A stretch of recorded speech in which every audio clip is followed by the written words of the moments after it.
ನನಗೆ ಹಂಗೆ ಅನಿಸ್ತಾ ಇದೆ. ಈ ಅರ್ಬನ್ ನಕ್ಸಲರು ಇದಾರಲ್ಲ, ಇವ್ರದ್ದು ಇಲ್ಲೇನೋ ಅಡ್ಜಸ್ಟ್ಮೆಂಟ್ ಇದ್ದಂಗಿದೆ ಇವರು ಕಾಂಗ್ರೆಸ್ ಆಫೀಸರ್.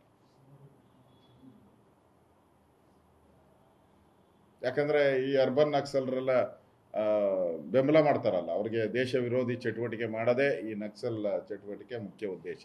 ಅಭದ್ರತೆ, ಭಾರತದ ಅಭದ್ರತೆನೇ ಅವರ ಭದ್ರತೆ, ನಕ್ಸಲರ ಬದ್ಧತೆ. ಅದಕ್ಕೋಸ್ಕರ ಈ ಥರದ ಕಾಂಗ್ರೆಸ್ ಆಫೀಸನ್ನು ಈ ನಗರ ನಕ್ಸಲರು ಯೂಸ್ ಮಾಡ್ಕೊಂಡಿದ್ದಾರೆ. ಈ ಪ್ರಗತಿಪರರು, ನಾವು ಪ್ರಗತಿಪರ ಅಂತ ಹೇಳ್ತಾರಲ್ಲ, ಅವರು ಮೊನ್ನೆ ಸ್ಟ್ರೈಕ್ ಮಾಡಿದ್ರಲ್ಲ, ಯುದ್ಧ ಬೇಡ, ಶಾಂತಿ ಬೇಕು ಅಂತ ಅವರು ಮೊನ್ನೆ ಅಂದ್ರೆ ಸ್ಟ್ರೈಕ್. ಅಂದ್ರೆ ಪಾಕಿಸ್ತಾನ ಏನು ಹೇಳ್ತಾ ಇದೆ, ಯುದ್ಧ ಬೇಡ ಅಂತ ವಿಶ್ವಸಂಸ್ಥೆ ಹತ್ರ ಹೋಗಿ ಅಂಗಲಾಚ್ತಾ ಇದೆ. ಇವ್ರೇನು ಹೇಳ್ತಾ ಇದ್ದಾರೆ, ನಗರ ನಕ್ಸಲರು, ಈ ಪ್ರಗತಿಪರರು, ಯುದ್ಧ ಬೇಡ. ದಿನೇಶ್ ಗುಂಡೂರಾವ್ ಹೇಳ್ತಾರೆ ಯುದ್ಧ ಬೇಡ ಅಂತ. ಕಾಂಗ್ರೆಸ್ ಆಫೀಸ್ ಟ್ವೀಟ್ ಹೇಳ್ತದೆ ಯುದ್ಧ ಬೇಡ. ನಮ್ಗೆ ಅರ್ಥ ಆಗ್ತಾ ಇಲ್ಲ.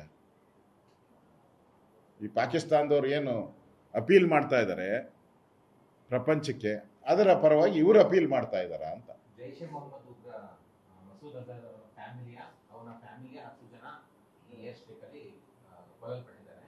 ಪಾಕಿಸ್ತಾನ ಮೀಡಿಯಾದವರ ಪ್ರಕಾರ 14 ಜನ ಆತನ ಫ್ಯಾಮಿಲಿಯವರು ಭಾರತದ ದಾಳಿಯಿಂದ ಸತ್ತಿದ್ದಾರೆ.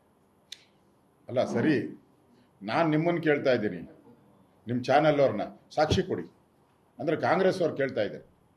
ಕಾಂಗ್ರೆಸ್ ಅವ್ರ ಪ್ರಶ್ನೆ ನಾಳೆ ನಿಮಗೆ ಸಾಕ್ಷಿ ಕೊಡಿ ಅಂತ ಕೇಳ್ತಾರೆ.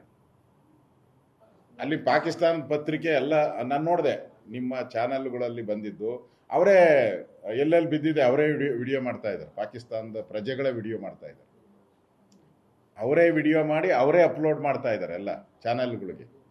ಅಷ್ಟಿದ್ರೂ ಕೂಡ ನನಗೆ ಭಯ ಇರೋದು, ಯಾಕಂದ್ರೆ ಕಳೆದ ಬಾರಿ ಏನು ಸರ್ಜಿಕಲ್ ಸ್ಟ್ರೈಕ್ ಆದಾಗ 1 ತಿಂಗಳು ಸಾಕ್ಷಿ ಕೇಳಿದ್ರು. 1 ತಿಂಗಳು ನಮ್ಮನ್ನ ಸೈನಿಕರನ್ನ ಟಾರ್ಚರ್ ಮಾಡಿದ್ರು, ದಾಖಲೆ ಕೊಡಿ ಅಂತ.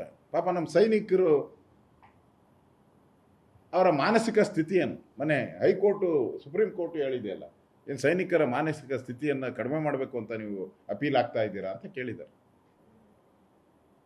ಅಂದ್ರೆ ನಾನು ದಯವಿಟ್ಟು ಕಾಂಗ್ರೆಸ್ ಅವ್ರಿಗೆ ವಿನಂತಿ ಮಾಡ್ತೀನಿ, ದಯವಿಟ್ಟು ಈ ಸರಿ ಈ ಒಂದು ಘಟನೆ ಬಗ್ಗೆ ದಯವಿಟ್ಟು ಸಾಕ್ಷಿಯನ್ನು ಕೇಳಬೇಡಿ. ದೇಶದ ಬಗ್ಗೆ ಪ್ರೀತಿ ಇದ್ದರೆ ದಯವಿಟ್ಟು ಕೇಳಬೇಡಿ.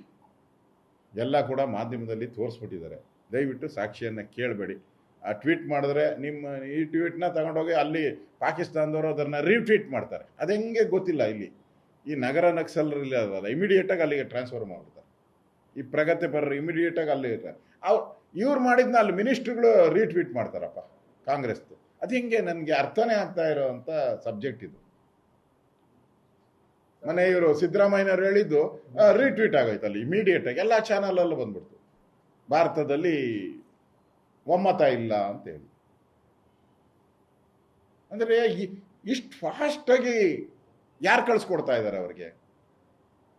ನಮ್ಮಲ್ಲಿ ಇರೋವಂಥ ದೇಶದ್ರೋಹಿಗಳು ಯಾರು? ಭಾರತದೊಳಗಡೆ ಇರೋರು ದೇಶದ್ರೋಹಿಗಳು ಯಾರು? ಅವರನ್ನ ಯಾರು ಬೆಂಬಲಿಸ್ತಾ ಇದ್ದಾರೆ? ಯಾವ ಪಾರ್ಟಿ ಬೆಂಬಲಿಸ್ತಾ ಇದ್ದಾರೆ? ಇದೆಲ್ಲನೂ ಕೂಡ ಸತ್ಯಾಸತ್ಯತೆ ಹೊರಗಡೆ ಬರಬೇಕು ಅನ್ನೋದು ನನ್ನ ಅಭಿಪ್ರಾಯ.